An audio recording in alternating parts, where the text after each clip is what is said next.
SPOL se debe hacer un trabajo para tener una mejor convocatoria y poder discutir en estos foros tan importantes realmente los intereses que tiene el sector privado y los intereses que tiene la universidad y cómo podemos ganar que plantea la universidad.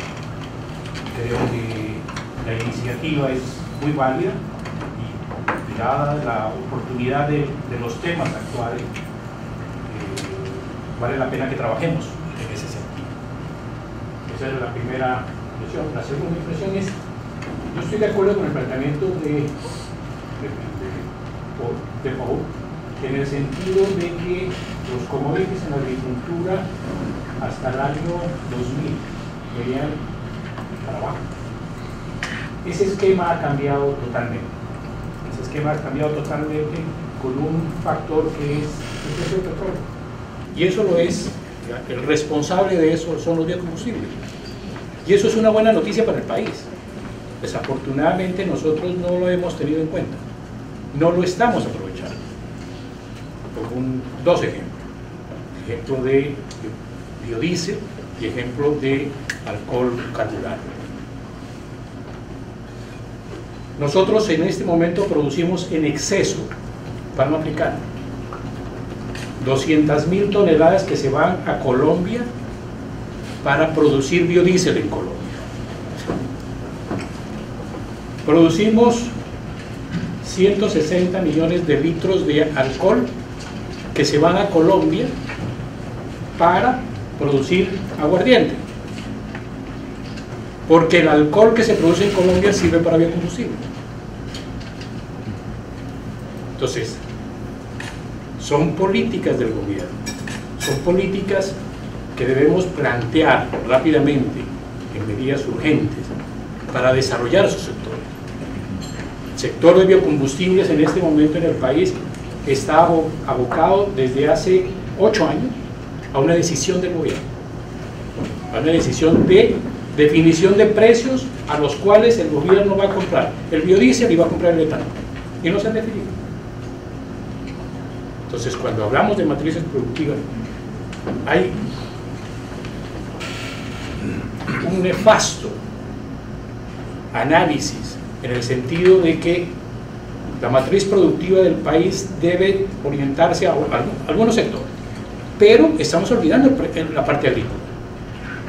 La parte agrícola para el país, que ha sido fundamentalmente de vocación agrícola, tiene una oportunidad brillante en este momento, brillante. Nunca ha habido los precios de maíz que tenemos en este momento. ¿Por qué vamos a ser autosuficientes en este momento en el país? Porque tenemos un precio. Todos los demás factores, infraestructura, de semillas, ha habido un importante aporte del gobierno que son semillas certificadas en maíz. Y la productividad del maíz ha pasado de 3 toneladas a 5 toneladas. Con semillas certificadas, única y exclusivamente con semillas certificadas. Antes no se podía importar semillas certificadas. En ese momento, con los precios del maíz, ¿por qué? Porque Estados Unidos está produciendo con su maíz etanol. El precio del maíz ha pasado de $150 a $300 la tonelada. ¿Qué hace eso? Que la agricultura vuelva a ser rentable. Vuelva a ser rentable. Y al volverse rentable, el agricultor siembra. El agricultor siembra. Tenemos un problema en este momento de logística que es el almacenamiento del maíz. El almacenamiento. ¿Por qué? Porque entonces el agricultor intenta vender su maíz, pero los especuladores, como no hay suficiente almacenamiento, empiezan a... ¿El país qué va a producir? Va a producir 1.400.000 toneladas de maíz. ¿Por qué? Por precio, por biocombustibles. Entonces, yo insisto que en este foro la parte de biocombustibles son una oportunidad, son una oportunidad agrícola para el país, en donde debemos trabajar, y la SPOL debe trabajar en tratar, la INEAP debe trabajar en semillas certificadas, en mayor productividad de la parte agrícola, en la industrialización de la parte agrícola, que se presentan oportunidades, no solamente para los productos que están inherentemente pegados al biocombustible, no, porque todo va a pasar todos los precios de la parte agrícola van a subir. Yo tengo oportunidades de viajar a Brasil por un asunto de levadura, de materia prima que necesito para mis productos. Y Brasil está empeñado en el etanol, sigue empeñado en el etanol. ¿Qué he encontrado? Que la gran mayoría de los ingenios en Brasil y la tierra en Brasil está siendo comprada por las industrias petroleras. La mayoría de los ingenios en Brasil, los dueños son la Exxon, la Shell. ¿Qué está pasando con eso? ¿Qué quiere decir eso? Eso quiere decir que la parte agrícola va a ser fundamental en el futuro. Va a ser fundamental en el futuro. Y nosotros estamos como colocándola en un segundo plano, ¿sí? Para nosotros es fundamental que le demos la importancia de vida a la parte agrícola, porque la oportunidad está dada. Esa curva que se tendía así ha cambiado, la tendencia ha cambiado, la tendencia es así, con la aparición de los biocombustibles y con la aparición de los costos que van a tener las tierras. Los chinos están comprando África. Los chinos están invadiendo, están comprando grandes extensiones de tierra en África. ¿Eso qué quiere decir? Eso quiere decir que la parte agrícola va a ser muy importante. Todas las otras partes, la parte de la industrialización, la parte de bienes intermedios, es muy importante, pero nuestra oportunidad urgente está en la agricultura. Okay, gracias, Gilberto, y quiero aprovechar las palabras de Gilberto para extender la invitación a la reunión que mañana vamos a tener a las 12 del día con la gente de INEAT, al decano de Ingeniería Mecánica, donde está la carrera de Agricultura.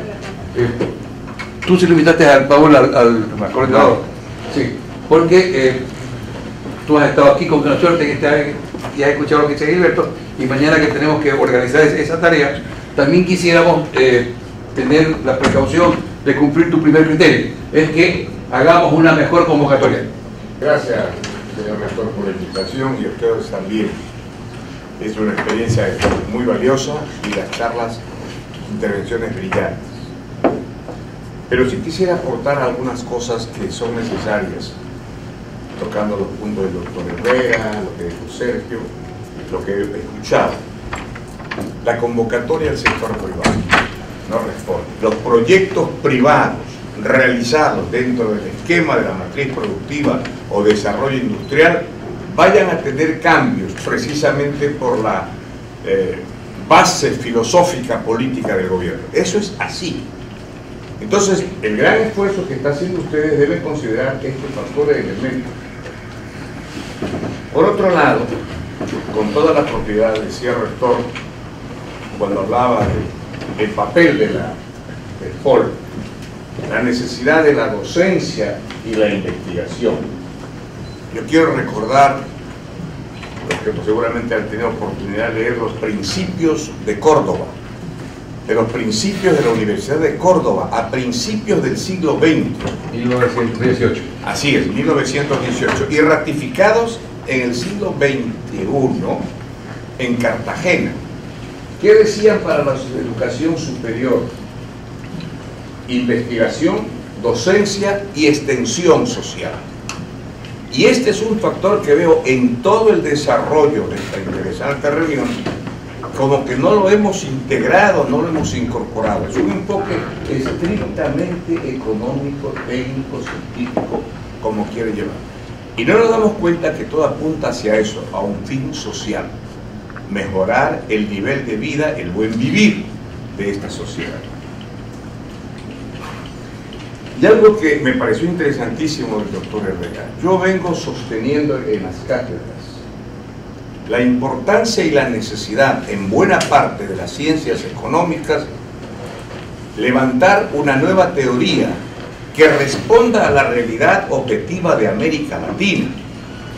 Aquí lo dijo varias veces, esta es nuestra realidad, y esa realidad a través de una investigación científica no está incorporada en la teoría económica. Por eso, el gran desafío de los doctores, de los centros de investigación, es entrar a ver esta nueva teoría económica. Yo les pongo un ejemplo que le pongo también a los estudiantes. El Producto Interno per cápita, división del PIB para la población. Y resulta que aquí tenemos un ingreso per cápita tan alto que me parece fuera del mundo. Es que así nos enseñaron. Yo lo que hago es dividir el valor agregado de cada sector, o sea, el Producto Interno de cada sector, para la población económicamente activa o para la población de cada sector, el agrícola, el industrial manufacturero, y entonces verán ustedes que el ingreso per cápita o de valor agregado de cada sector difiere totalmente del que recibimos nosotros. Eso es un ejemplo elemental, si cabe. Eso nos está llevando a pensar de otra manera. Por eso recojo con mucho entusiasmo el planteamiento que hace el doctor Herrera, y recordando además esta situación. Finalmente, la matriz productiva y la matriz energética es el mayor desafío que tiene nuestro país, y yo diría que las universidades y escuelas politécnicas. Y para eso es imprescindible mantener la ruta que ha seguido la Politécnica del Litoral de preparar el talento humano con la responsabilidad de la empresa. Con todas las reservas, o no reservas, con el respeto que se merecen, pero nosotros sabemos la caída en la formación profesional que ha tenido la mayoría de los centros de educación superior. Esto debido yo durante 47 años de cátedra y he visto el descenso que ha existido en algunos centros de educación superior, lamentablemente, que ha constituido una vergüenza, y por eso ha sido cerrado. Yo me alegro de haber venido, señor doctor, y les felicito a los participantes. ¿Okay? Parte con cosas que está haciendo el gobierno, pues creo que la línea un poco se viene marcando. Para hacer ese encadenamiento productivo que se hablaba en la presentación, pues necesitamos de esas industrias básicas que estamos hablando, que no son necesariamente en el corto plazo, o sea, no las podemos hacer mañana, no podemos pensar en mañana. Podamos pensar en un mediano plazo, tal vez diciéndolo en el tema de 4 años, probablemente con todas las industrias que el gobierno viene marcando. Y asimismo todo lo que necesitamos para producir tecnología, para diseñar tecnología, toda esta capacitación de talento humano, que también se necesitan pues esos 4, 5, 8 años para que el personal se capacite. Y creo que ahí están las bases puestas, el norte está planteado, las inversiones están en camino. Yo quiero un poquito profundizar justamente en qué hacemos hoy día, qué hacemos mañana, y un poco en esa sustitución inteligente de importaciones que el gobierno también la viene planteando. Y dentro de esa sustitución de importaciones nosotros podemos hablar de medidas arancelarias, normas técnicas, el mismo mercado, somos parte de un mercado regional actualmente, y cómo competimos dentro de ese mercado o dónde aperturamos nuevos mercados. Y creo que ahí hay una oportunidad importante, insisto, para hoy día, para mañana, sin descartar en lo absoluto el que realmente nos dieran un salto cuantitativo como país. Pero ¿qué hacemos hoy día? ¿Qué hacemos realmente el día de mañana en esta sustitución de importaciones? Y comienzan muchos debates de lo que ya actualmente hay en las industrias en el país. Y comienza el debate de la industria automotriz, que lo tiene, el ensamble. Pasamos un ensamble, quitamos todas esas protecciones a la industria para ensamblar, cuánto pierde el Estado en recaudaciones por ensamblar, cuánto genera de mano de obra la industria automotriz, cuánto invierte la industria automotriz, a qué costo del Estado, que significa todos los aranceles que deja de percibir. Y son debates actuales, son debates del momento, y lógicamente que se ven desencadenados en una política, en este caso comercial, que adopta el país. Y así podemos tomar más ejemplos. ¿Qué pasa con los celulares, que hacía mención? La prohibición de los celulares que generó. Estamos ensamblando celulares en el país. ¿Es necesario o es suficiente simplemente un ensamble de celulares en el país? Y nuevamente, ¿cuánto mano de obra se incorpora en esta industria de celulares? ¿Estamos ensamblando televisores en el país? Una vez más, ¿cuánta inversión produjo esto en el país? Y nuevamente comparándolo, si se quiere, con los aranceles o esta parte de recaudaciones que deja de percibir el Estado ecuatoriano por esas industrias. Lo mismo está pasando en la industria farmacéutica. Muchos consideran que pues simplemente la producción farmacéutica que tenemos es una maquila de materias primas pues, en la industria farmacéutica. Y precisamente un poco un llamado, una recomendación que yo hago a este foro es en ese día a día, en el hoy, en el mañana, en ese debate que podemos tener en cada una de estas industrias, que sí las tiene el país, cuál debería ser la estrategia importante de aplicar en cada una de estas estrategias, en cada una de estas industrias, dependiendo del momento que nos encontramos, hasta llegar precisamente a ese desarrollo, encadenamiento de las industrias básicas que necesitan necesariamente un tiempo. Entonces, insisto, una de las recomendaciones que pongo sobre la mesa es el hecho de también pensar, discutir y armar realmente foros de debates ya por esas industrias encaminadas simplemente a este proyecto de sustitución de importación, cuál sería la mejor estrategia dado nuestro entorno nacional. Ok, gracias, Javier. Bueno, acá estoy como director de la ESOF, la Asociación Ecuatoriana de Software, pero también soy de la Comisión Sectorial de Software de la Cámara de Comercio de Guayaquil. Y tendría dos inquietudes. La primera, replicando las palabras de Gilberto, la agricultura tiene una gran oportunidad en el mundo. Sin embargo, tampoco visualizo que sea o esté dentro de las estrategias del cambio en la matriz productiva. Podemos tener varios ejemplos, pero el que más me vincula a mi actividad es el banano. Yo proveo tecnologías al sector bananero. Con mucha pena tengo que decirlo, que esas tecnologías no están en Ecuador, están en Centroamérica. Por aquí no hay apoyo. Voy al MAGAP y me piden que le cotice digitalizar un departamento, documento, cuando hablamos de tecnología. ¿Sí? De las mismas instituciones, todavía no hay una conciencia de cuál es el aporte que dan las TICs a cualquier industria. En el cambio de la matriz, el primer punto es el talento humano, muy de acuerdo. Y también debería estar las TICs. Las TICs son transversales a todos los sectores. No podríamos hablar de cambios si no estamos apalancados en plataformas tecnológicas. Reconozco que hemos avanzado mucho en temas de conectividad, en la parte dura, o sea, en la parte dura de las TICs. Pero ¿qué pasa con la parte suave? La parte suave viene a ser producir software, producir contenido, tener talento humano. Tenemos un gran déficit de recursos humanos. No hay gente para trabajar en software. La Politécnica da oportunidades. Como dijo la Guadalupe, la gerente de Microsoft, el 40% de su plantilla son politécnicos, excelente. En Quito, casi toda la mano de obra de software se ha ido a las empresas públicas, dejando un gran vacío.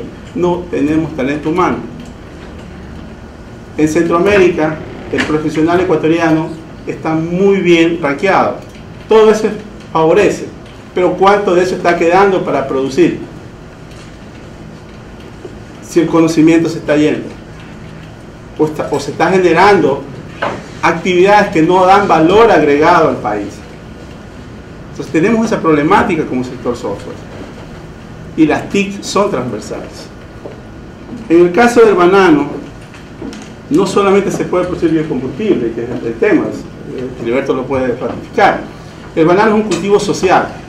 El mayor generador de plazas de trabajo se llama banano. Sin embargo, desde hace 12 años se dice y se penaliza sembrar banano. El 30%, que equivale a 120 millones de cajas, se botan, se rechazan, se pierden, porque no hay, lo que dijo el doctor, la industrialización. ¿Qué se hace con ese banano? Literalmente se lo dan, qué pena la expresión, se lo damos a las vacas y a los chanchos, porque ni siquiera lo consumen los niños. Entonces, ¿qué estamos haciendo en esa parte? Tenemos que trabajar, tenemos que ponerlo en la agenda, pero no en la agenda secundaria, en la primaria. Si nos vamos para el cacao, el mejor chocolate del mundo es el suizo, y ya ustedes se imaginan de dónde es la materia prima. Si nos vamos por el café, el mejor café de fino aroma del mundo es Ecuador. Si nos vamos por la tagua, los mejores botones en la alta costura son de tagua ecuatoriana. Podemos irnos a acuacultura. El atún está rankeado. El camarón, tenemos una de las mejores industrias del mundo, el camarón. Pero no tenemos plataformas que soporten o sostengan estas industrias. Sigue siendo la agricultura un segundo o un tercer plano. Ecuador es un país eminentemente agrícola y pecuario. ¿Qué estamos haciendo para fortalecer eso que nos ha dado la naturaleza? Eso que ya lo tenemos y que no hay que construirlo, que más bien se está desperdiciando. En la primera charla vemos que está la península de Santa Elena. ¿Saben ustedes que el 98% de la península es comunal? De ese 98% está desértico, diría yo, el 100%. Hablar de un 2 o 3% es nada. Tenemos 60.000 hectáreas que tienen influencia de riego. ¿Cuántas están sembradas? 9.000. Seguimos hablando de agricultura. Seguimos hablando de qué hacer. Pero en lo concreto, ¿qué estamos haciendo? Tal vez las palabras del rector. Necesitamos gente. No hay gente en la industria del software. Esta vez la reflexión, y me comprometo, si ustedes nos invitan, porque de hecho yo vine por ESOF, no por la Cámara de Comercio, a hacer las gestiones que haya que hacer hacia adentro, para que los distintos sectores productivos, porque la Cámara de Comercio reúne a 14.000 microempresarios, o sea, pequeñas, MIPYMES se llama, MIPYMES es el nombre técnico. Y el MIPYMES, aquí tengo la estadística, genera casi el 70% del empleo. Y no estamos invitados. O no somos parte de esta discusión. Las MIPYMES. Las MIPYMES, en términos general, producen lo que vendría a ser el Producto Interno Bruto, un 60%. Entonces necesitamos ser parte de esto. Y es verdad lo que dice usted, economista, hay una adversión, pero hay que dar ese paso. O sea, estamos dispuestos a dar ese paso, necesitamos dar ese paso, pero evidentemente que haya la contraparte, que también cuando se da ese paso, se escuche y sea parte de la estrategia, y no solo quedarnos en la táctica. Ese sería mi pedido. Gracias. Okay.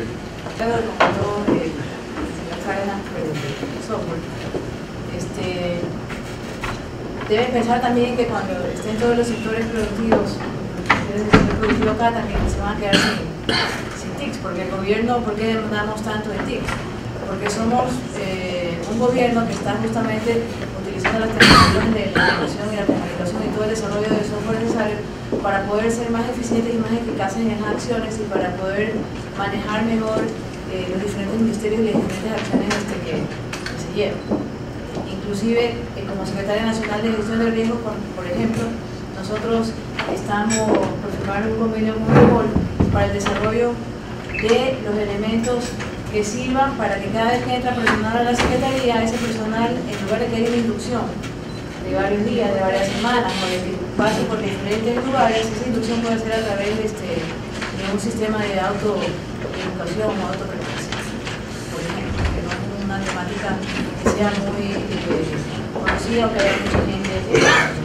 Entonces, esa demanda va a seguir, por lo menos por parte del Estado, y la idea inclusive, ya desde el punto de vista laboral, es que cada vez tengamos menos secretarios y que todo se haga de manera más compartida y más utilizando la informática. Entonces, eso es un tema que va a seguir en aumento, hasta que llegue un punto de equilibrio. Y tomando en cuenta que las reformas que estamos haciendo en el Estado no son reformas periódicas, porque siempre no es un Estado estático como en el pasado, en que había un formato y ese formato se queda fijo, sino que siempre va a haber una reforma. Entonces, estas reformas internas también van a demandar un cambio en las tecnologías. Por ejemplo, nosotros tenemos 3 años y medio de creación y vamos por la segunda reforma institucional. Entonces, eso significa que hay procesos internos en los ministerios que se van cambiando de acuerdo a las nuevas demandas o desafíos que se presenten y van a necesitar tecnología. Ya en la parte de matriz productiva, como Secretaria Nacional de Gestión de Riesgos, es importante que sepan que nosotros, en conjunto con Centrales y Finanzas, trabajamos en que el elemento de la gestión de riesgos se incluye en todo lo que es desarrollo. Es decir, que cualquier planificación haya hecho un análisis de riesgos. ¿Por qué? Porque somos un país multi amenaza y no podemos volver al pasado, como en los 80 y 90, que siendo un país que ha dependido mucho del sector agrícola, fenómenos hidroclimáticos hayan hecho colapsar la economía del país, con decrementos o incrementos negativos del PIB muy altos, que nosotros lo tenemos evidenciado. Cosas que son importantes de tomar en cuenta, porque muchas veces alguien llega al punto de decir, no sé aquí porque esta es una zona de riesgo, pero se necesitan soluciones desde el punto de vista de la ingeniería para resolver esas situaciones. También hay que tomar en cuenta que desde ese punto de vista nosotros hablamos de la gestión del riesgo del cambio climático, y muchas de las industrias requieren una cantidad ingente de agua. El agua en el país, igual así como decía el señor Cortés, el PIB sale como que ganamos bastante. Si hacemos el promedio de agua, y aquí Pablo lo sabe bastante bien, el promedio de agua por ecuatoriano es altísimo, pero la mayor parte del agua se encuentra en la región amazónica. Casi el 70% del agua, si no me equivoco, o un poco más, está en la región amazónica. Es decir, que el 30% en realidad es el que se debe dividir para todo lo que se está produciendo en la región de costa y en la región sierra. Entonces, ese es un elemento que tienen que tomarlo en cuenta para ver cómo se va a manejar. Y a pesar de que no tenemos una aparente escasez de ese recurso, sí de ya pensar en el futuro, en que, por ejemplo, ya en términos de hábitos alimenticios del país, a lo mejor ya en la sierra no se va a comer papa porque no va a haber agua, porque el cambio climático está exacerbando las sequías en la zona donde se produce papa. Entonces, a lo mejor vamos a tener que comer todo verde en lugar de papa. Entonces, todos esos cambios en la matriz alimentaria también deben ser tomados en cuenta para el desarrollo de esa matriz productiva, porque si no hay que comer, tampoco vamos a tener con quién trabajar. Incluso es sumamente importante tomarlo en cuenta, y de tomar en cuenta en esa matriz productiva que los desarrollos que conlleven utilizar ese elemento van a tener que analizar el contexto general, porque hay solución para inundaciones, hay solución para terremotos, hay solución para erupciones volcánicas, pero para sequía no hay solución. O sea, las soluciones de corto plazo no funcionan, son soluciones de mediano y largo plazo, no solamente hacer envases, sino que las tecnologías que se desarrollen para cualquier tipo de maquinaria e industria impliquen que haya un reciclaje que aproveche al máximo ese elemento, que no entre en competencia con los elementos que sirven para el suministro de agua potable o para la elaboración de alimentos básicos. Es decir, que el desarrollo de esa matriz productiva no está implicando, desde el punto de vista del gobierno, que eliminemos nuestra soberanía alimentaria. Entonces, va a tener la industria que tomar en cuenta eso para tener un suplemento de agua adecuado en la calidad que requiera, en los tiempos que requiera, y de manera continua, para que no se afecte como en el pasado. Estamos hablando que en los años fines, en 1998, cuando las pérdidas sobrepasaron los 4.500 millones de dólares, en el 2008 estuvieron alrededor de los 1.500 millones de dólares por inundaciones, y esas afectaciones también deben evitarse. Entonces, también el tema de si incrementamos la frontera agrícola tiene que tomar en cuenta dónde están localizados los multipropósitos, cuáles son esos desarrollos de matriz productiva, y si en realidad va a haber más bien una contracción de la frontera agrícola, lo que implica que tiene que desarrollarse agriculturas más intensivas para mejorar los rendimientos. Ok, gracias. Sin usar tanto pesticida. Sí, el desafío es grande. Un poco para responder varias de las preguntas que se han dado aquí en los pocos minutos que he estado escuchándoles a los señores docentes, a las diferentes personas de acá, quisiera hacer una breve presentación de lo que es el proyecto Yacha y Ciudad del Conocimiento, para que creo yo que es, digamos, una de las respuestas a las preguntas que ustedes han tenido en esta mañana. Un nuevo futuro espera. La primera ciudad planificada de Ecuador que impulsará el desarrollo económico del país con sus industrias del conocimiento. Yachay, Ciudad del Conocimiento.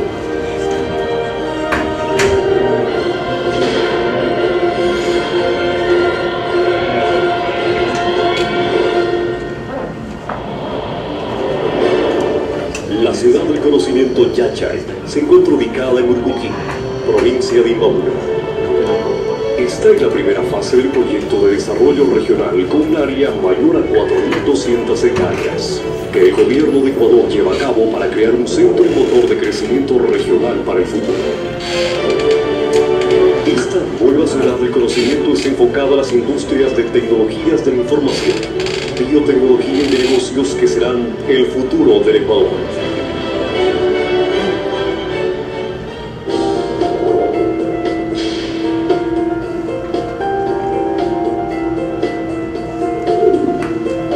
El sector académico de Yachay abarcará una superficie total de 660 hectáreas y su población estimada es de aproximadamente 80.000 personas.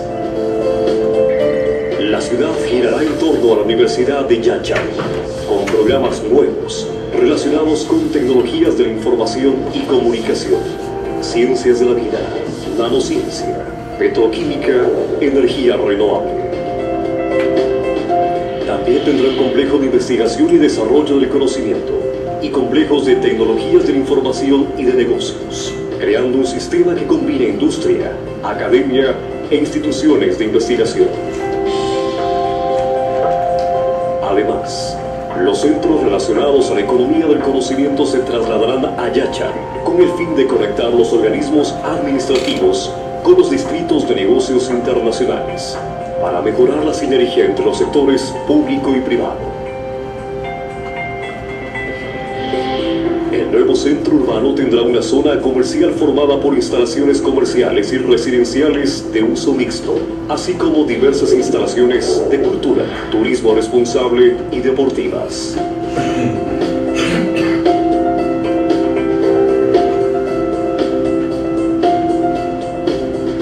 Tendrá una variedad de opciones residenciales para los empleados de las industrias del conocimiento, que incluyen viviendas unifamiliares, multifamiliares e instalaciones residenciales de uso mixto, aportando un ambiente agradable y cómodo.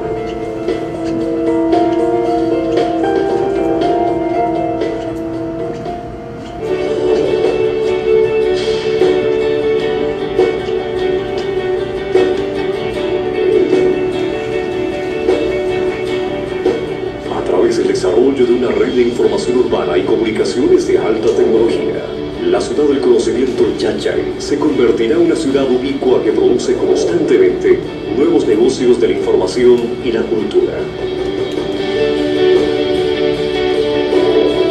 Estos sistemas de información se utilizarán en los nuevos modos de transporte como autobuses BRT, ciclovías y redes peatonales, creando un sistema de transporte público seguro que prioriza a los viandantes.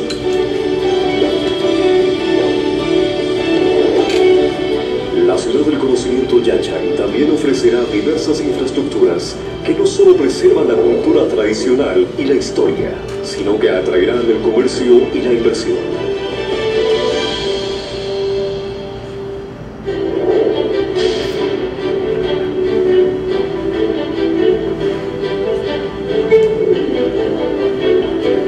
La zona urbana como base del conocimiento de Yachay se desarrollará en 3 fases.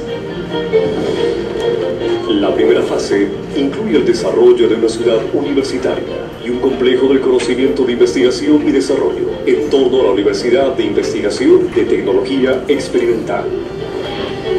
La segunda fase incluye el desarrollo vial de entrada conectado a la Panamericana, el complejo industrial del conocimiento, distritos comerciales e internacionales de negocios, la reubicación de las instituciones, instalaciones residenciales, educativas, culturales, médicas y otras infraestructuras urbanas básicas. La fase final incluirá el desarrollo de instalaciones residenciales, comerciales y educativas conectadas a otras áreas en Urcuquí, que complementarán el sector del conocimiento de Yachay. Al completar el sector del conocimiento, se construirá un área de alta tecnología industrial, después otra de turismo responsable y una tercera de agricultura y biotecnología. La ciudad del conocimiento Yachay estará rodeada de un complejo de tecnología, empresas, finanzas, logística y turismo, y se convertirá en un nuevo núcleo de crecimiento en Ecuador, a atraer inversión extranjera y crear nuevos puestos de trabajo.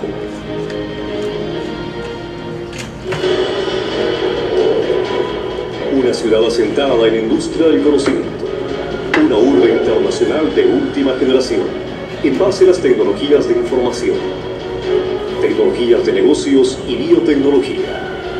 centro neurálgico de los negocios y comercio internacional. Una ciudad de crecimiento verde que se fusiona con el entorno natural. Este es el futuro de la ciudad del conocimiento, Yachay.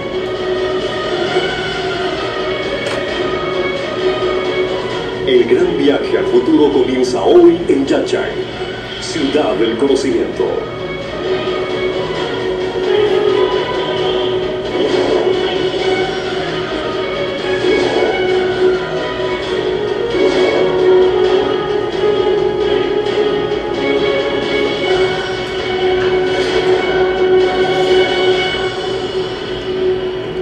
Un corto video acerca de la presentación de lo que es el proyecto Ciudad del Conocimiento Yachay. Quisiera demostrarles muy rápidamente cuál es la concepción que nosotros tenemos sobre el tema de cambio de matriz productiva. Yo creo que esto es un poco para redundar en lo que ya se conversó en la mañana, cuál es el comportamiento del comercio a nivel mundial y sobre lo cual se asienta las acciones que tenemos que tomar como gobierno. Aquí un poco se muestra cuáles son las tendencias de comercio entre países denominados sur y países denominados norte, y la tendencia, como se ve claramente, es que el comercio a nivel mundial se da entre países del norte. Lo que más se comercia a nivel mundial, a excepción del petróleo crudo, son productos con tecnologías, con alto nivel de tecnología. Por favor. En el gráfico de acá podemos ver, entre 9 países a nivel mundial conforman más del 50% de la demanda en el mundo, solo los primeros 9 países. Y por último podemos ver, si lo da por favor, cuál es la evolución del mercado mundial. Sigamos por favor. Uno de los análisis, esto es, yo tuve la oportunidad de estar en Semplades desde hace varios años trabajando en esto, entonces un poco conozco. En el gráfico de la derecha hicimos una representación gráfica de cómo se comporta el comercio a nivel mundial y vemos que hay 3 polos de comercio. El primero, el de arriba, que son los países asiáticos. Los rombitos más grandes son los países, digamos, hegemónicos que comercian con el resto de países. Arriba podemos ver a los países asiáticos que comercian principalmente con Japón, con Asia 5, con China, con India. En la parte de la izquierda podemos ver un polo que es Unión Europea, y con quienes comercia vemos principalmente que comercia con Unión Europea mismo, con Mercosur, con Rusia. Esto llama la atención cuando nosotros sacamos este gráfico debido a que la Unión Europea comercia mucho con Mercosur, y esto pienso yo que una de las respuestas son temas culturales. Argentina, Brasil, Uruguay tienen bastantes concordancias culturales con la Unión Europea, y de ahí viene ese tipo de comercio. Y por el otro lado vemos a NAFTA, que prácticamente o básicamente es Estados Unidos, que comercia con NAFTA mismo principalmente, y obviamente está la CAN, están los países centroamericanos y está el ALBA. En el gráfico de abajo podemos ver una representación de los países o de los grupos de países y qué comercian entre ellos, y prácticamente vemos que comercian productos de alta tecnología. Pasemos por favor. Aquí es la pregunta: ¿qué comerciar? Después de ver muy rápidamente un diagnóstico del comercio internacional, podemos ver cuáles serían las recomendaciones de productos a comerciar. Independientemente que sean economías pequeñas o grandes, abiertas o cerradas, las economías que son intensivas en tecnología tienden a tener mejores condiciones de vida. Y así lo vemos si pasamos por favor unas pequeñas relaciones entre exportaciones de tecnología y por ejemplo el IEDH, que es el Índice de Desarrollo Humano, y vemos que las correlaciones son positivas, igualmente con desconcentración del ingreso, y es negativa, digamos, la relación con lo que es huella ecológica. Sigamos por favor. Después tenemos otras relaciones, que es lo que apunta bastante el gobierno, sigamos por favor, al tema de servicios. Mucho se habla del cambio de matriz productiva sobre principalmente la sustitución de importaciones y la, digamos, sustitución de exportaciones en temas de bienes, pero muy poco se habla de los servicios. En tema de servicios, haciendo las mismas relaciones con IDH, vemos que los países que exportan servicios o que se fundamentan en servicios también tienen una relación positiva de condiciones de vida, lo mismo con desconcentración del ingreso y, digamos, con huella ecológica. Pasemos, por favor. No sé si ustedes han tenido la oportunidad, pienso que sí, de ver esta lámina muchas veces. Es la, digamos, la estrategia de largo plazo que tiene Semplades en el Plan Nacional del Buen Vivir, sobre cómo pasar de una economía extractivista, primario exportadora, a una economía o a una reconversión productiva. Si pasamos, por favor, aquí vemos que lo que nosotros queremos es que Yachay sea un ente articulador de esta estrategia, que aquí sea donde se desarrollen las ideas que se están discutiendo precisamente aquí. Sigamos, por favor.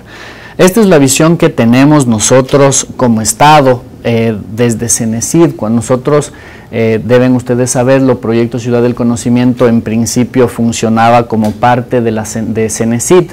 Desde marzo de este año el presidente, a través de un decreto, nos convirtió en empresa pública y estamos en esta fase de transición. Esta visión, como podemos observar, básicamente, si le damos, por favor, seguimos. ¿Cuál es la idea de la evolución en el tiempo de la política pública que tiene que ir de la mano con los temas de reconversión productiva? Si pasamos, por favor. La idea básica, un principio dentro de los cuales se fundamenta Ciudad del Conocimiento es en el desarrollo de negocios. Tradicionalmente se habla del término I+D+I, que es investigación, desarrollo, innovación, pero nosotros consideramos o le añadimos un término más a esta expresión, que es I+D+N+I, que es investigación, desarrollo de negocios de innovación. Existen muchas experiencias a nivel internacional, específicamente en España, que hubieron muchos parques tecnológicos o muchas ciudades del conocimiento que se dedicaron simplemente, por decirlo de alguna manera, a hacer ciencia y nunca tuvimos productos que vender en el mercado. De ahí que varios de estos proyectos de conocimiento y de ciencia a nivel europeo fracasaron. Nosotros obviamente no queremos seguir esos pasos y dentro de la asesoría que tenemos, como ustedes deben conocer, nosotros estamos fuertemente ligados con una asesoría coreana de parques de tecnología. Desarrollamos esta concepción de desarrollo de negocios. Es fundamental que lo que se cree, que lo que se discuta dentro de Ciudad del Conocimiento Yachay se convierta en un producto que finalmente sea vendido en el mercado. Sigamos, por favor. Sigamos, por favor. Una más. Así es como nosotros pretendemos que va a funcionar Yachay para lograr esto. Yachay en el centro, trabajando conjuntamente, por supuesto, con el resto de universidades del país. Nosotros como Yachay no podemos hacerlo todo. Trabajando conjuntamente con empresas públicas y empresas privadas y los institutos públicos de investigación. Este relacionamiento de Yachay con todos estos entes generadores de conocimiento son los que permitirán al final del día que logremos tener los impactos económicos, sociales, de investigación y de mercado, digámoslo de alguna manera, que nosotros queremos. Dentro de este proceso que está aquí plasmado, ya tenemos varios avances. Tenemos muchos acuerdos no firmados aún, pero muchas cartas de intención con universidades internacionales, con empresas internacionales, con los institutos públicos de investigación. Está previsto que se trasladen en su mayoría a Ciudad del Conocimiento en San Miguel de Urcuquí, y varias empresas públicas que trabajaremos de la mano conjuntamente, obviamente con la ESPOL, para varios temas. Héctor Rodríguez, el gerente de Ciudad del Conocimiento, ha visitado varias veces, ha estado muchas veces aquí en la ESPOL, y el compromiso, por supuesto, es el de trabajar conjuntamente en estos temas. Vamos, por favor. ¿Cuál es la concepción no sé si teórica, pero política de cuál es el proceso que debemos desarrollar para lograr una reconversión productiva dentro del país. Si seguimos, por favor, aquí son características de los sistemas de innovación.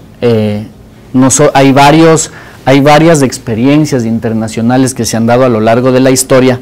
Nosotros como Ecuador perseguimos el desarrollo tecnológico y científico que siguió Corea, y lo hizo de la siguiente forma en la columna de la derecha, en la que la gobernanza del Sistema Nacional de Innovación obviamente está fundamentada en el Estado. El énfasis del financiamiento público se da al tema de investigación básica y aplicada, con un sistema, debemos trabajar con un sistema de propiedad intelectual abierto, un vínculo de sistema dominante que tiene que ver con esta relación que les mostraba antes entre Estado, universidad, empresas públicas y privadas, un factor de fortalecimiento de los actores de la innovación. Aquí creo yo responder varias de las interrogantes que se conversaban hace un momento, y es el qué hacer. Nosotros proponemos, y estas son varias de las estrategias que se han seguido a nivel mundial, principalmente por Corea, que no inventaron o no realizaron procesos de innovación de la noche a la mañana, sino que tuvieron un proceso de catching up. El proceso de catching up, como ustedes deben conocer, es imitar, y a través de esa imitación lograr ser fuertes y hacer el paso de la innovación, perdón. Un emparejamiento tecnológico, ingeniería inversa, imitar, igualar y superar. Opciones de financiamiento público para esa innovación tiene que estar dada principalmente por el presupuesto público, seguido de subvenciones, de capital de riesgo y de crédito subsidiado. Y opciones de financiamiento privado que debe complementar este financiamiento público que se tiene, que está dado principalmente por capital de riesgo, crédito especializado y donaciones. Obviamente, las empresas, como lo mencionaban también aquí, es muy difícil, digamos actualmente, no sé si muy difícil, pero no sé, un poco complicado que se metan en este tipo de cosas. Como ustedes mismos lo dijeron, traerles acá y que estén unas horas escuchando acerca de estos temas se les hace complicado, peor aún creo yo, dar dinero.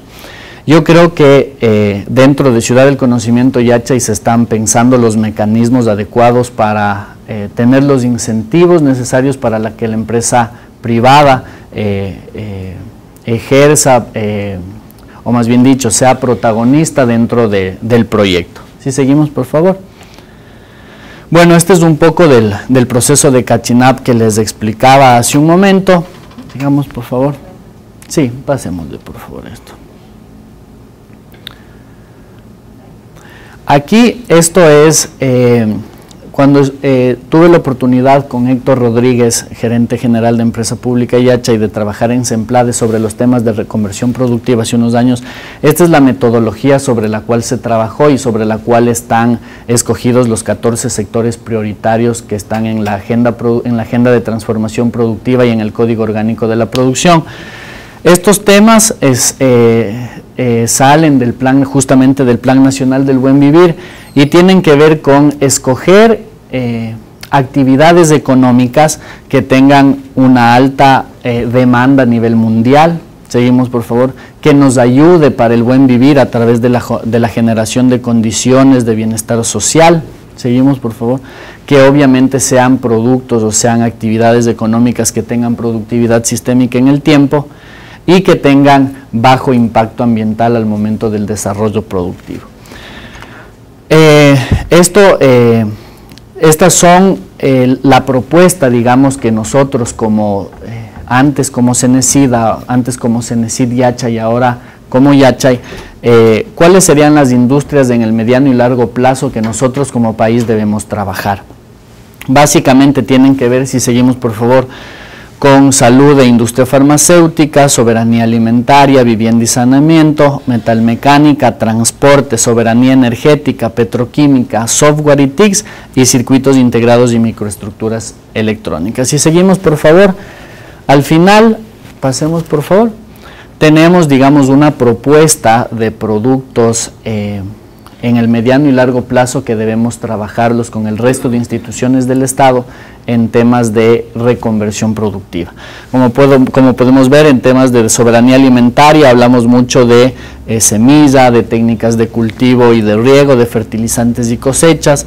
En salud hablamos de antibióticos, biológicos e insumos médicos. En hábitat humano y gestión de riesgo, lo que tiene que ver con materiales de construcción. Esto se ha conversado mucho, el tema de construcción en el país actualmente, y se tiene proyecciones que en el futuro será muy fuerte. Tener un centro especializado de análisis de productos nuevos de construcción a través de la nanotecnología tiene grandes ventajas a nivel nacional. Bueno, un poco en transporte y movilidad, si seguimos por favor. Igual en soberanía alimentaria, diversidad y patrimonio, es la propuesta que nosotros tenemos, que próximamente será discutida a nivel nacional para bajarlas a productos y lograr la tan ansiada reconversión productiva. Eso nada más, muchísimas gracias, y si tienen cualquier pregunta estamos a las órdenes. Ahí tiene tres partes, ¿verdad? Así es. Tiene una ciudad, tiene una parte de desarrollo industrial, tiene una parte de universidad. El modelo coreano, mejor dicho, en otras palabras, yo no conozco un modelo exitoso que se desarrolle en base a una sola universidad de calidad. No existe. Y lamentablemente Yachay se lo está proponiendo como la universidad del país. Aún más, en un momento dado se habló de que Yachay iba a ser la nodriza de la universidad. Yo creo que ese concepto es bien equivocado. Un país no se puede desarrollar solamente en base a uno. Tiene que haber un desarrollo igualitario de las universidades. Especialmente, obviamente, las universidades que están en el caso ecuatoriano, que están en la. Esto quiere decir que en todas las universidades debemos tener las mismas reglas de juego que tiene Yachay desde el punto de vista académico. La misma autonomía. La autonomía para contratar en MIT, para contratados, la autonomía para contratar a Caltech, etcétera, para contratar a los decanos de Caltech que vengan a trabajar, ¿no? Ese tipo de autonomía que implica competencia académica, que implica recursos para hacerlo, y que implica el tema de la autonomía para poder negociar, es la que debemos tener todas las universidades, porque todas tienen que ser. Esa es la primera reflexión que hoy día tenemos que hacer.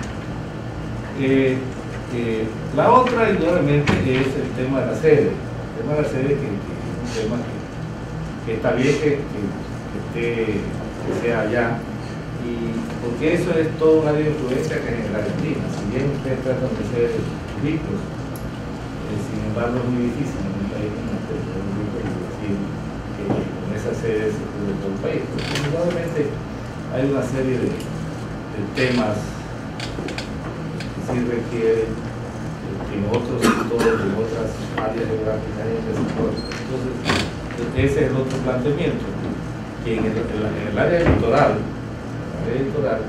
la sede que nosotros estamos proponiendo y que estamos trabajando en conjunto con Yachay para que sea por un tema estratégico de una sede allá y otra sede acá, esa sede sea el polo de desarrollo de la industria.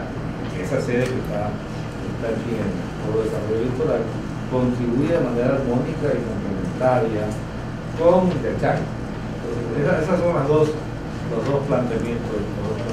Regrésate al gráfico porque no está en el... Claro. Ahí. Y un poco entendiendo de que hay áreas que son transversales para todo el mundo. Está claro que en los primeros 50 años de este siglo van a haber 3 revoluciones o paradigmas conceptuales: genética, nanotecnología y robótica. Esos 3 temas básicos son transversales para todo el desarrollo de ciencias aplicadas y todo el desarrollo de lo que viene a futuro, en todas las áreas. Entonces, son 3 áreas que deben estar tanto en Yachay y deben estar acá, porque todos tenemos que, aparte de tecnología, información y comunicación, que es una que ya está.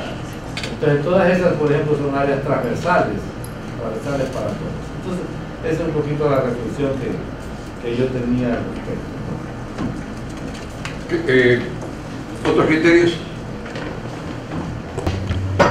Nosotros necesitamos tener un plan muy a corto plazo, a mediano plazo y a largo plazo. Las tres circunstancias tienen diferentes tipos de planes y estrategias. Lo urgente para el sector productivo es tomar medidas en el campo en donde hay oportunidades, existen las oportunidades.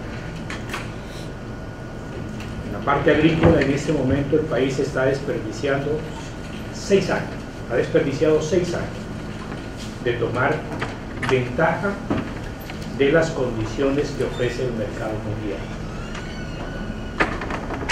Hemos desperdiciado 6 años en discusiones de programas a largo plazo, que está bien que las hagamos y que es correcto elaborar y tener el tiempo necesario para elaborar esa estrategia, pero sin olvidarnos de tomar las resoluciones de corto plazo, que son urgentes, que son necesarias. Yo creo que la relación y el modelo que ha escogido el gobierno coreano es de un país tecnológico, de un país que no tiene tierra, de un país que no tiene recursos naturales, que difiere esencialmente de Ecuador, donde estamos con una cantidad de recursos humanos y que los estamos casi que menospreciando, casi que menospreciando. La nanotecnología, la bioquímica, la biotecnología aplicada en la agricultura, como se está aplicando en algunos países, tienen productividades de 2, 3 y 4 veces. Y nosotros no estamos haciendo absolutamente nada. Porque estamos pensando en el modelo coreano, en donde el desarrollo está más que todo en comunicación, en aparatos electrónicos. ¿Por qué? Porque no tienen recursos naturales. Nosotros sí tenemos recursos naturales y podemos producir 5 veces lo que se produce de maíz. El agua, Israel no tiene agua y produce 10 veces más que nosotros en la parte agrícola. El río Guayas y el río Babahoyo desembocan millones de toneladas de agua, millones de toneladas de agua diariamente. ¿Qué hay que hacer con esa agua? Estoy de acuerdo. Hay que implicar tecnología, hacer los trasvases que hemos hecho, regularizar. Tenemos un país para tener agua para todos los cultivos que queramos hacer. El río Jordán en Israel se utiliza al máximo. Nosotros tenemos el río Guayas que botamos millones de toneladas por segundo al mar de agua fértil, agua útil. Y estamos en la discusión de que el agua, que los cambios bioclimáticos, que los cambios energéticos, cuando es una discusión, cuando el río, cuando podemos con unas políticas que tenemos en la península de utilizar 60.000 hectáreas que están botadas,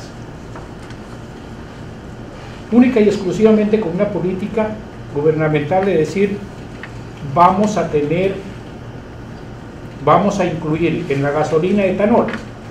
La península se inunda de caña de azúcar, se inunda. Tenemos el agua, hemos hecho infraestructura, hemos construido la doble perifa, estamos llevando agua para allá y tenemos 60.000 hectáreas botadas. Entonces, está bien la discusión a corto, mediano y largo plazo, pero no nos quedemos solamente en la discusión de largo plazo. Incluyamos, y eso es parte de tecnología aplicada, ¿sí? utilicemos las tecnologías aplicadas y utilicemos el modelo que tienen países como Colombia, como Perú, como Chile, como Brasil, que son más identificables con nosotros, que son más similares a nosotros y que han tenido un relativo éxito en su desarrollo. Entonces, estamos en un país donde tenemos oportunidades incalculables con nuestros recursos. Yo entiendo la discusión que se ha dado siempre. Países pobres, grandes recursos naturales. Países que tienen petróleo, por lo regular, son pobres. Cambiemos esos paradigmas. Estamos pensando en industrias que hay que hacerlo. Yo no estoy diciendo que se excluyan. No se deben excluir. Son complementarias. Podemos trabajar en las diferentes áreas, pero no excluyamos las oportunidades reales de ese mundo. Ok, gracias, señor almirante. Bien, señor rector, muchas gracias por la invitación.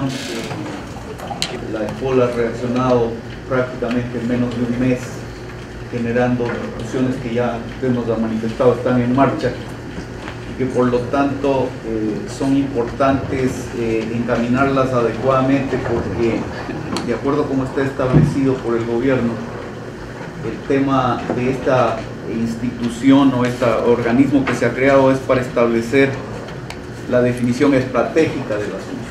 Es decir, hoy día he tenido la oportunidad de escuchar asuntos contingentes de varias partes, tanto del Estado como privados, en relación al cómo hacerlo, en cierto modo en las particulares necesidades, pero la invitación a la que yo he venido hoy día es para entender precisamente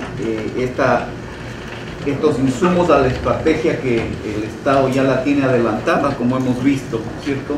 Y un desarrollo hacia adentro con ciertas modificaciones, con un modelo, por lo menos en la parte de educación y creación de talento humano, a través de un modelo coreano, se aclare definitivamente el concepto clave de esta estrategia, porque para la empresa privada, como fue manifestado en la anterior presentación, nosotros siempre pensamos que todas las cosas, para poder construirlas y para investigar, desarrollar, que lo hace la empresa privada por sus propios medios o recursos, viene del mercado. Es decir, una señora que tiene un excedente con una gallinita que produce 3 huevos está pensando cómo los va a vender, está pensando en su mercado. En el caso de la invitación hoy día y la importancia que usted manifestó de la relación universidad con el sector privado, y también en la primera presentación en que se nos dijo que en el desarrollo de la zona de desarrollo de la quinta zona había habido poca presencia privada. El tema está en que se recorren ciertos caminos y no se lleva el concepto claro de que cualquier gestión que hagamos en este concepto de matriz productiva, es decir, el que produce tiene que producir algo que lo va a poner en el mercado para resolver un problema. Las universidades y las otras entidades son servicios a la comunidad y a la sociedad que tienen que ser colocados para que tengan realidad. Usted manifestó que se habían hecho en muchas oportunidades actividades del conocimiento que tenían simplemente ese placer de investigar como ciencia, y se alejaron de las actividades relacionadas con la producción. Si usted analiza toda la matriz productiva actual, que debería haber una clara investigación de qué y cómo está compuesta esta matriz productiva, lo vimos parcialmente, ¿no es cierto? Para de allí arrancar al cambio que pretende el Ecuador como país en este cambio de matriz productiva, sería muy importante, porque eso va a orientar en el corto plazo para dar los pasos que tenemos que dar, porque tenemos que seguir viviendo. El mercado de consumo interno nos está exigiendo muchísimas cosas y estamos buscando cómo resolver esos problemas, pero el empresario por lo menos piensa y tiene que estar adelante de los problemas y está pensando en el mediano plazo, en el largo plazo, y eso está relacionado con el criterio de cómo voy a invertir para servir mejor. Porque ojo, que la empresa privada no es solamente una actividad de fines de lucro, si es una empresa sustentable, está pensando en sociedad, en economía y en medio ambiente, y por lo tanto está en un criterio de servicio. Entonces sí creo que es importantísimo una reflexión que sería muy buena que venga desde el lado universitario, que tiene esas posibilidades y capacidades para decir muy bien de dónde estamos arrancando y a dónde queremos llegar, los que vamos a hacer el complemento a la política de Estado que está definida, porque el Estado solo no lo va a poder hacer, ni la empresa privada sola tampoco, ni la área del conocimiento tampoco. Tenemos que resolverlo todos, porque estamos embarcados en el mismo bote, ¿verdad? Este enrumbamiento que ha dado el gobierno, al cual debemos atenernos, porque así está, tiene que llevarnos a que empujemos todos por el mismo lado.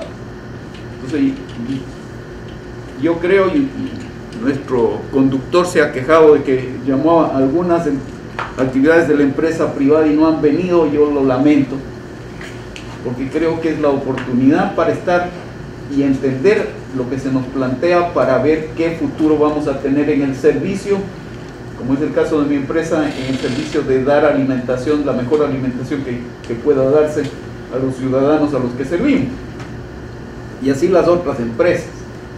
Pero creo que no sé qué debamos hacer o de qué manera podamos hacerlo para tener una convocatoria más firme del sector privado, al sector privado, es decir, para que haya asistencia y participación, porque lo penoso sería que después de que se vayan tomando los lineamientos y las gestiones nos estemos lamentando de que por qué se hacen así.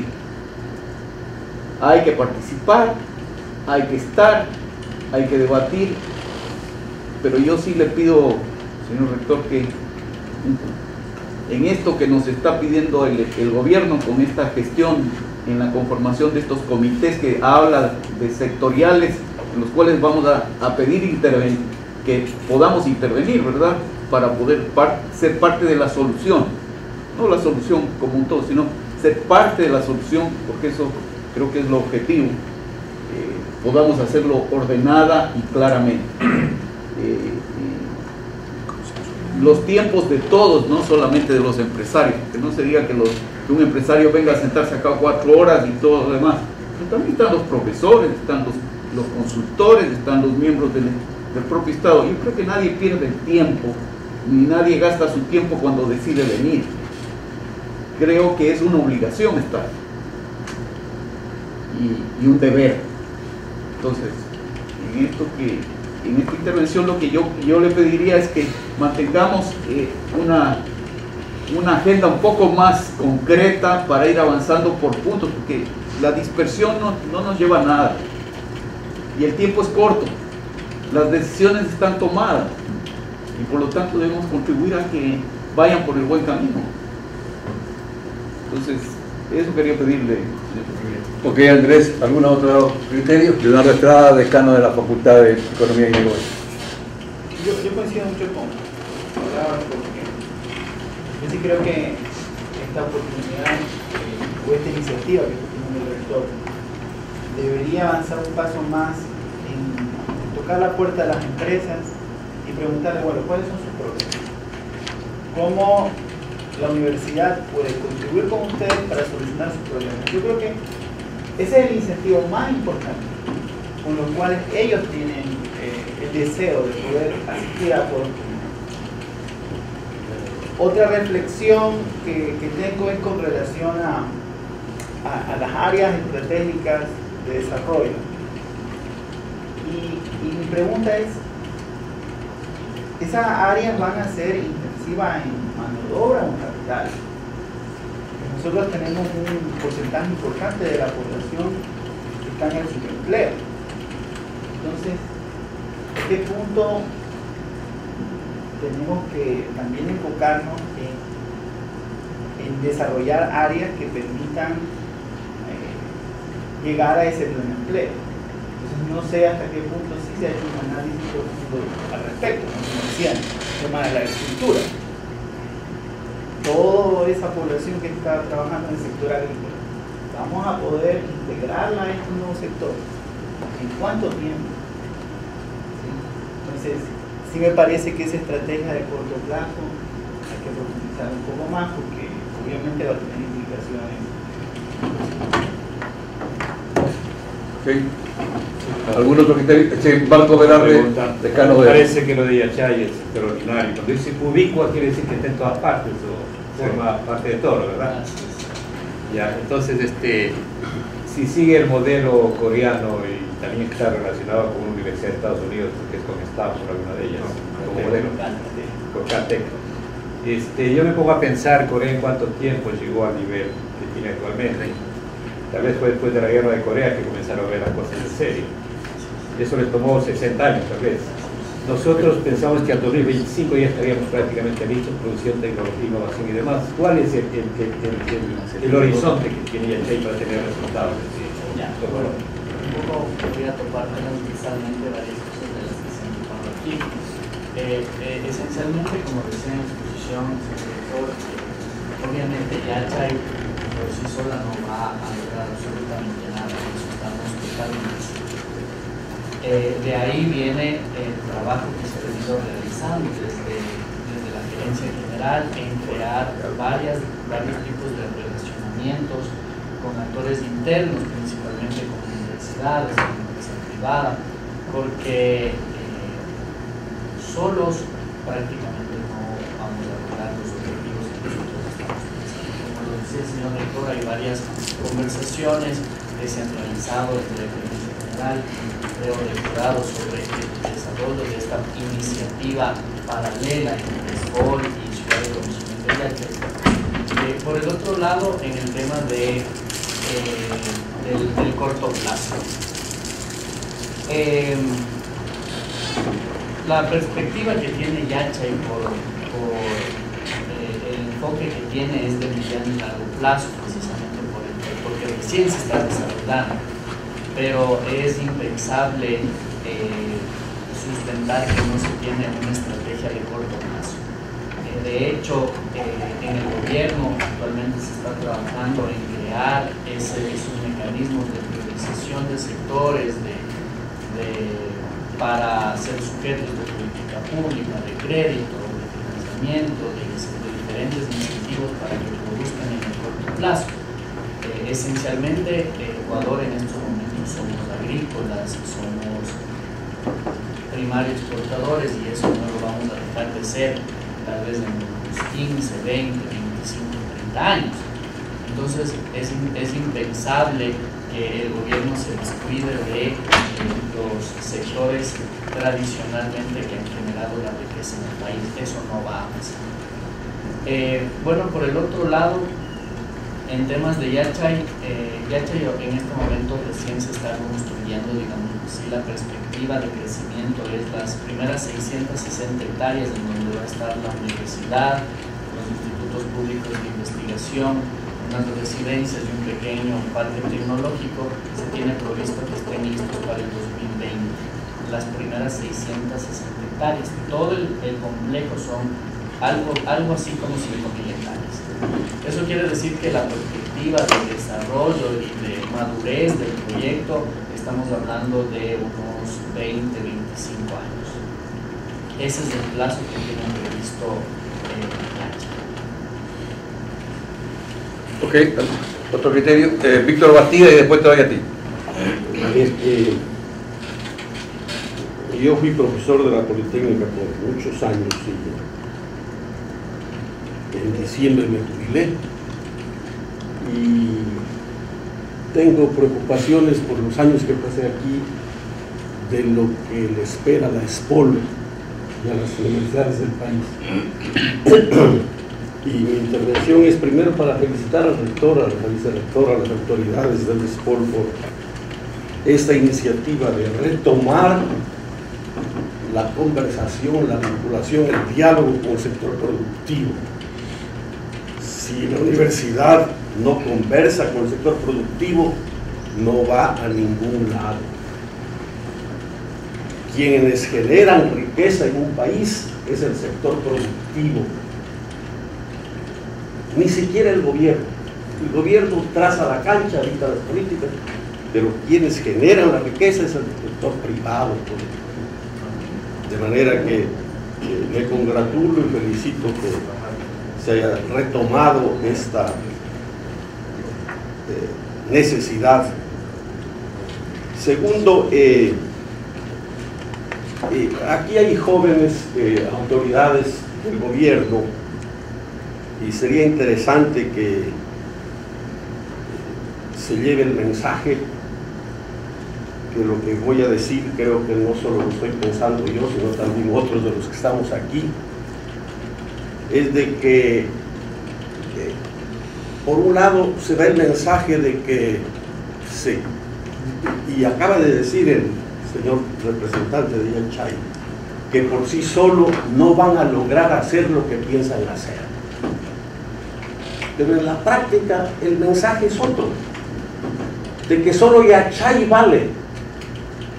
Eso es lo que yo he sentido hasta aquí.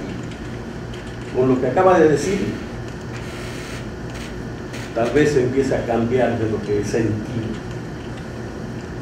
Lo que ha hecho la Universidad Ecuatoriana, lo que ha hecho el SPOL, no sirve para nada. Y por eso vamos a fundar esta nueva universidad, que esa sí es la que va a valer. Es el mensaje que se da, que se ha ido. Y converse usted, sincérense y que los otros colegas profesores que están trabajando en las otras universidades, que digan de una manera clara qué es lo que están sintiendo. Y con seguridad han sentido y sienten esto que digo yo. De que está mal que el gobierno piense y ustedes, representantes del gobierno, piensen de que la universidad, de lo que ha caminado hasta aquí, no ha servido para nada. Y eso no es cierto. Es verdad que han habido muchos errores, y la SPOL ha sido una de las que ha criticado siempre. Con frecuencia nosotros decíamos, hay muchas universidades que son un remedo de universidades. Pero en esos años pues, la política iba en cierta dirección y se creaban ciertas universidades que eran un remedio de universidades. Pero sí han habido también universidades que trataban de hacer bien las cosas. De manera que sería interesante de que el mensaje que lleven o se aclare más, pero con acciones concretas. Dicen que por sí solos no van a lograr algo, pero yo me hago la pregunta, hasta aquí, ¿cuántos millones se han canalizado para hacer investigación en los centros de investigación que hay en las universidades? Que si bien es cierto, hay dificultades, lo han hecho mal o no lo han hecho de forma completa, es verdad, pero ayudemos a que ellos rectifiquen y hagan mejor las cosas. Estoy muy de acuerdo en que en verdad no deben haber resultados de investigación que queden solamente en libros bonitos o en informes que se recopilen, sino que hay que ir hacia la innovación. Y el mensaje que está dando el gobierno, el mensaje que dan Yachay es el acertado. Innovación, que significa que el producto tiene que llegar a servir realmente para el buen vivir, ¿no? A generar recursos. Pero en ese camino no debe, es decir, debe entenderse que el sector productivo privado es el que tiene que estar íntimamente unido. Respecto a esta preocupación de que el sector privado no llegue a las convocatorias, yo sugeriría de que la academia vaya hacia el sector privado. El presidente de la Cámara de Comercio, pedirle que la reunión la hagamos allá. Y allá se reúnan los sectores que queremos escucharlos y la academia vaya allá. De esa forma estamos logrando este objetivo para nosotros hacer mejor las cosas, porque al comienzo el rector decía, y usted decía, que queremos escuchar del sector productivo privado, del Estado, qué cosas hay que hacer para nosotros caminar por la senda de la excelencia, ¿no es cierto? Pertinencia de carreras, mejorar la calidad y hacer lo que hoy es fundamental hacer innovación.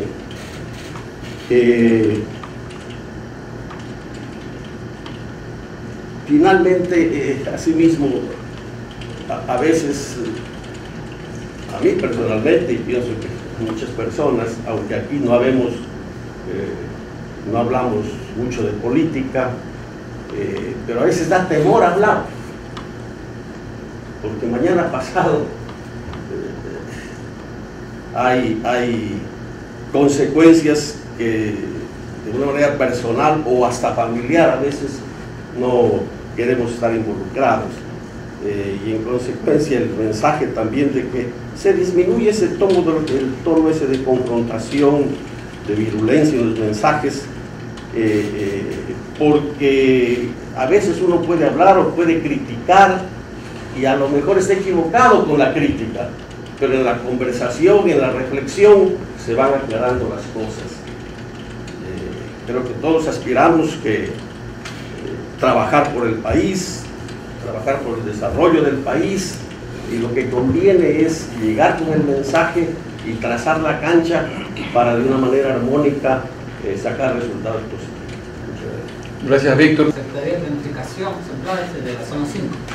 Aquí un compañero estuvo en la primera parte de la intervención. Bueno, con respecto a los temas que se han tocado aquí, es importantísimo siempre tener en cuenta ese tema del diálogo, ¿no? La conversación, el acercamiento, especialmente con el sector privado, que realmente, como dice el profesor, indicando que siempre va a ser el sector privado que va a realmente dar empleo, generación de empleo en tal sentido. Y pues siempre tomando en cuenta de que el tema que tratamos de ver, el cambio en la matriz productiva, ¿por qué se da?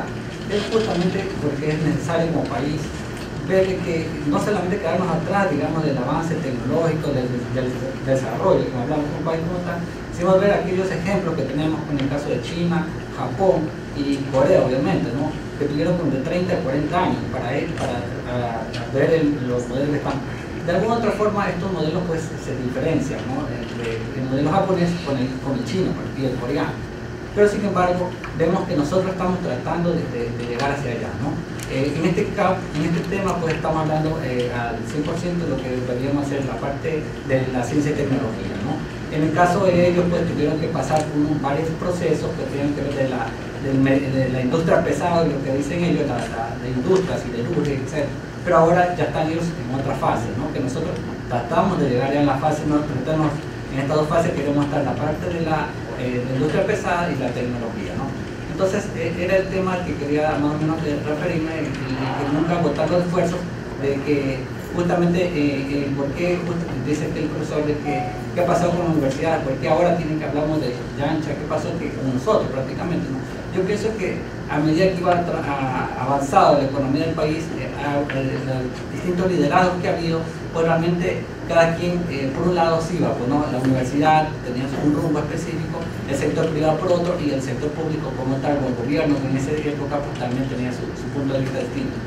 Lo que ahora cambia pues realmente es tratar de tener una visión conjunta con un país de alguna otra forma, no agotar los esfuerzos del diálogo, como en este caso estos foros, siempre cambiar de pronto la estrategia, pero siempre tener presente que hacia dónde queremos llegar, ¿no? Como país, dónde queremos estar, qué queremos avanzar, y si es necesario varios diálogos, varias conversaciones, y decir las cosas que están aconteciendo, ¿no? Que si realmente vemos que falta más diálogo, que vemos hay otras posturas distintas, pero siempre tenemos que llegar a un solo punto de vista, que es tratar en este caso por el bien del país, ¿no? Eso era lo que quería poner. Ok, sí, el diálogo lo vamos a mantener. A ver, José. Sí, un par de cosas nada más. Lo que decía el señor profesor, la verdad es válido. Yo yo, de hecho, que estoy en Yachay, tengo a veces esa misma apreciación en base a lo que bien comenta el señor profesor. Pero no sé si ustedes tienen la oportunidad, al menos de conocer al señor gerente. El señor gerente de Yachay era antes viceministro de Educación Superior de la CNC. Entonces yo creo que por ahí el tema de pensar que Yachay va a ser el solucionador de todo y que es la madre de todas las universidades y que Ernesto Novares definitivamente está tergiversado o malentendido. O sea, definitivamente no es así. Y mucho menos, por ejemplo, el SPOL, que es la primera universidad a nivel nacional con muchos años de trayectoria, etc. Pues eso realmente es hasta cierto punto ilógico pensar que Yachay sería en contra de todas las universidades y que solo va a hacer las cosas. Eso no es así, y creo que es el momento preciso para dar esa señal de calma y de tranquilidad sobre esos aspectos. Como lo comenté hace un momento, no tengo pleno conocimiento, pero sé que se está trabajando de forma conjunta con SPOL en varias iniciativas para trabajar entre los dos, entre una universidad categoría A del país y en un proyecto de universidad que todavía no es discutido ni siquiera en la asamblea y que estará lista pues, en los próximos meses. Por ese lado yo quisiera dar tranquilidad en esos temas. No para nada Yachay va a ser la madre de las universidades, mucho menos. El enfoque es distinto, eso se tiene conocimiento. El enfoque de la Universidad de Yachay difiere del comportamiento o de la estructura que tiene la Universidad Ecuatoriana, pero no por eso va a ser la pionera y la madre de la universidad. Ok, gracias José. Javier. Solo un pequeño comentario respecto a la participación del sector empresarial en este tipo de foros que es tan importante. Se deja un mensaje como que los empresarios no quieren participar en este tipo de foros. Yo creería que es lo contrario. Yo más bien sugeriría afinar un poco la convocatoria e inclusive recomendaciones. Recuerdo haber a través de la FED estuve involucrado, haber invitado a don Luis Bacher del grupo CONACA, estuvo aquí participando con nosotros 2-3 horas con los estudiantes, estuvo del grupo La Favorita, Andy Wright. Lo que sí es que necesitan lógicamente vínculos que podamos llegar a esos empresarios y probablemente que el mismo rector se involucre para hacerle alguna invitación directa, y estoy seguro por lo menos estas dos personas que he mencionado permanentemente están vinculados a querer, ellos mismos lo han mencionado, a dejar un legado, a poder participar en todo este tipo de foros, que son personas sumamente abiertas a participar. Lo que pasa es que hay que llegar a ellos directamente. Si la idea es una culpa, esta convocatoria fue hecha lamentablemente con muy poca anticipación. Yo creo que en realidad eso afectó, porque por igual las convocatorias deben ser hechas con mayor tiempo para tener una agenda, ¿no? Entonces eso tiene que dar resultados seguramente. ¿Cuándo se dieron las cartas? La semana pasada, pero habíamos hablado con algunos por teléfono. Muy poco tiempo. Pero bueno, ese es un tema que vamos a ver. Fernando Porcolini, editorialista de Telegram. Muchas gracias. Gracias, señor rector, por la invitación. Quiero hacer algunas pequeñas reflexiones. Yo pienso que indudablemente de 6 años para acá han habido muchos cambios en el país, y considero desde mi punto de vista que han sido cambios positivos. Por supuesto que el ejercicio de la política implica también el cometimiento de errores y de grandes aciertos. Solamente aquellos que no hacen nada no se equivocan. Pero en el balance general, y tratando de ser objetivo, creo que el gobierno tiene muchos más aciertos que errores. Me voy a permitir hacer una pequeña visión retrospectiva de lo que ha significado la Universidad Ecuatoriana en el desarrollo del país. Y creo que hay que reconocer que las universidades han actuado en muchas ocasiones de espaldas al país. Y esa es una realidad. No han estado vinculadas al desarrollo del país, salvo excepciones, por supuesto. Y no lo digo porque estoy aquí, la SPOL es una de ellas. Pero el resto de universidades no se han preocupado de dar soluciones concretas a los problemas concretos también del desarrollo nacional. Y digo esto porque el modelo político de los años 80 y 90 especialmente fue el que autorizó la existencia de muchas universidades que no reunían las mínimas condiciones de calidad académica. Y esa es una verdad. Y es ese sistema político, y lo digo con claridad, el sistema neoliberal, el que propició ese crecimiento desmesurado de centros de educación superior. Repito, que no cumplían con los mínimos requisitos de calidad. Y por supuesto, se institucionalizó también el hecho de que las universidades no rendían cuentas, ¿no? Bajo aquel principio de que la universidad tiene autonomía, no rendían cuentas. Y la universidad es un centro cuya actividad fundamental es con responsabilidad social. Y eso sucedió. Y por ahí vino, por el esquema político, un deterioro de la calidad. Algunas se mantuvieron con los niveles de calidad y otras desgraciadamente fueron en un decrecimiento sistemático. Por eso es importante, considero yo, y fue importante, la expedición de la nueva Ley Orgánica de Educación Superior, en donde, entre otras cosas, retoma el Estado la rectoría, ¿verdad? Vincula a los centros de educación superior al desarrollo del país e introduce también el concepto fundamental de que todos los centros de educación superior, incluidos los particulares, ¿verdad?, tienen que rendir cuentas. Y luego viene todo un proceso, ¿no?, en donde ya se está evaluando, se empieza, mejor dicho, a evaluar a las universidades, y aquellas que no cumplían con los mínimos de estándares de calidad fueron cerradas, ¿verdad?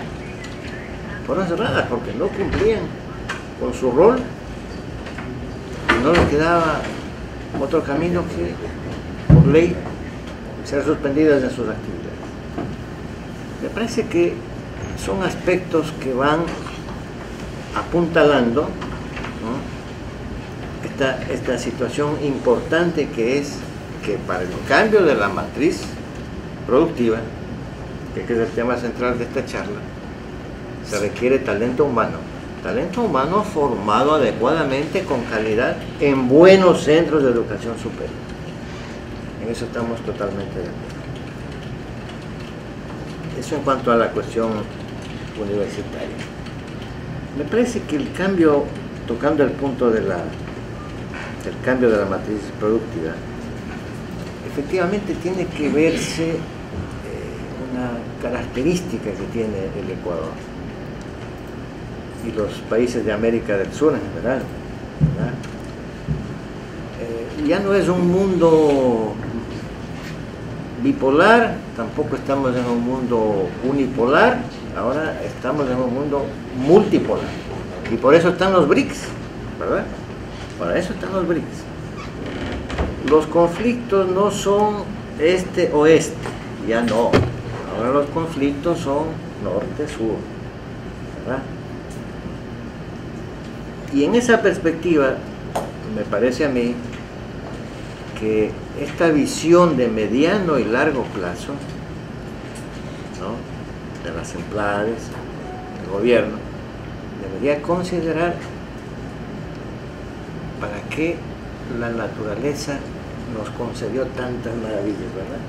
Como usted decía, tenemos un suelo fértil, tenemos abundante agua, tenemos muchas horas de sol al día que nos permite que todo lo que aquí se siembre se pueda cosechar, ¿verdad? Una tierra generosa. Entonces, una de las características, una de las particularidades que debería tener este cambio de la matriz productiva es orientado hacia el sector agrícola, para consumo interno y también para exportación. Porque al hablar de exportación hablamos de calidad y hablamos de valor agregado, ¿verdad?